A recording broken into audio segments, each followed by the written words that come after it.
Naval Ravikant has the rarest of gifts. He can make you feel that you have just understood something without the inconvenience of having been shown anything.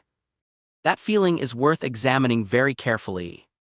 He is an angel investor and co-founder who made his name in the American technology sector at exactly the moment when that sector was the most consequential lottery in economic history. He then did what successful people in that world reliably do. He wrote down what he believed had caused his success, polished the sentences until they gleamed, and began distributing them as general principles. The result is a body of aphorisms that move fluidly between three registers: a strand of libertarian self-reliance, something that resembles Eastern contemplative thought, and a vocabulary borrowed loosely from the natural sciences, switching between them with the ease of a man who has never been made to stay in any one of them long enough to be questioned. The method is consistent across every domain he touches. A social or psychological phenomenon that has genuine complexity, wealth, happiness, suffering, status, is translated without acknowledgement of the translation into an individual property. Then a metaphor is introduced, a figure from contract law or animal training or physics which does the argumentative work that a supported claim never does. Then one of the three registers provides shelter when the claim comes under pressure from another. The whole operation is conducted in prose so precisely calibrated that the machinery is invisible. You receive the conclusion in the form of an aphorism, and because aphorisms don't show their working, you don't see what the working would have had to be. Start with the level errors because they are foundational. Ravikant's account of wealth creation presents specific knowledge, leverage, and accountability as what determines individual outcomes, a formulation that strips the individual from every condition that makes those variables operable.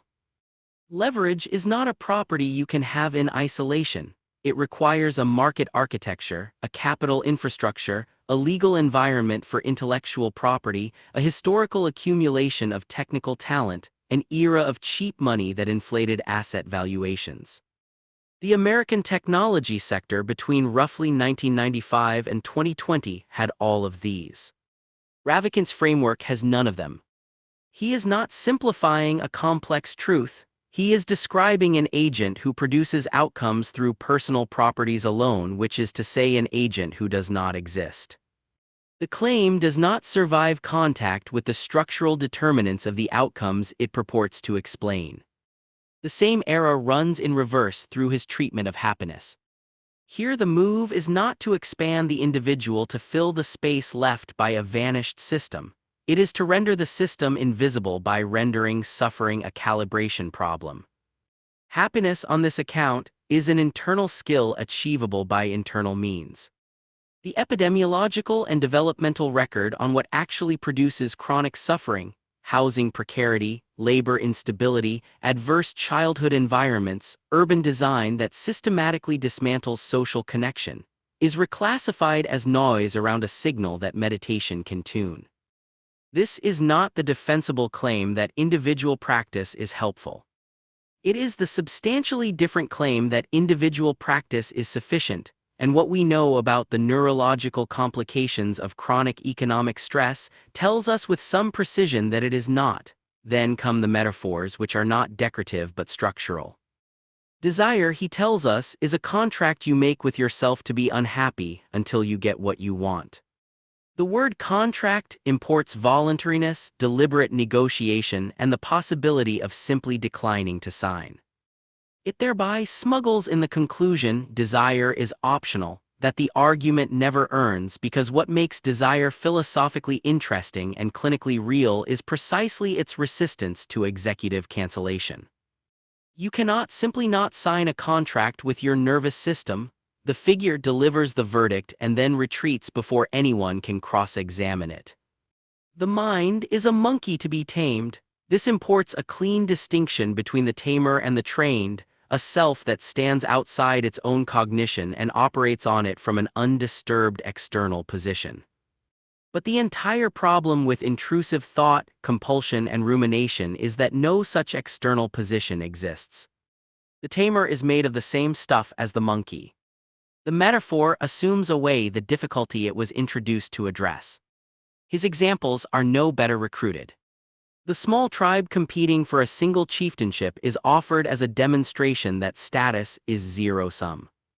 It demonstrates only that exactly one person can occupy exactly one ordinal position at a time, a tautology about ranking presented as sociology. It does not show what it is supposed to show, because reputation, respect, and moral authority compound without displacement all the time, and anyone who has watched a community collectively esteem several people simultaneously has already falsified the tribal illustration. The unique intersection of skills, meanwhile, is offered as evidence that unreplicable specificity creates value. It creates the warm sensation that you are indeed unique, which is true of everyone by definition, while hiding the full population of people who were equally unreplicable and for whom the market never arrived. What holds all of this together is the three-register structure, which is not a synthesis but an escape architecture. When a metaphor is questioned through the lens of cognitive science, it retreats into Vedanta, where the self is nowhere to find. When the Vedantic framework seems to dissolve agency inconveniently, it retreats into practical hustle, where you are responsible for every outcome. When the hustle claims seem crude, they retreat into the dignity of contemplative tradition. No register is ever required to be coherent with the demands of the other two simultaneously, because the movement between them happens faster than accountability can follow. And beneath all three registers is an epistemology that announces itself as first principles reasoning, but functions as biography dressed in universal clothing. Every structural conclusion, specific knowledge over credentials, leverage over collective effort, inner sovereignty over institutional reform, follows the contours of the life of a technically sophisticated person who succeeded in the American technology sector so precisely that the method has no independent traction whatsoever. A genuine first principles analysis occasionally surprises its author. There is no evidence that this one ever has. The case for thinking clearly about what you actually want, distinguishing effort from compulsion, questioning the prestige hierarchies that structure conventional careers, these are not worthless observations. They are real. The emphasis on compound returns in skill and reputation. The argument that doing something no one else is positioned to do is strategically sounder than competing in crowded markets. At the scale of an individual navigating a particular kind of economy, this is coherent and occasionally useful advice.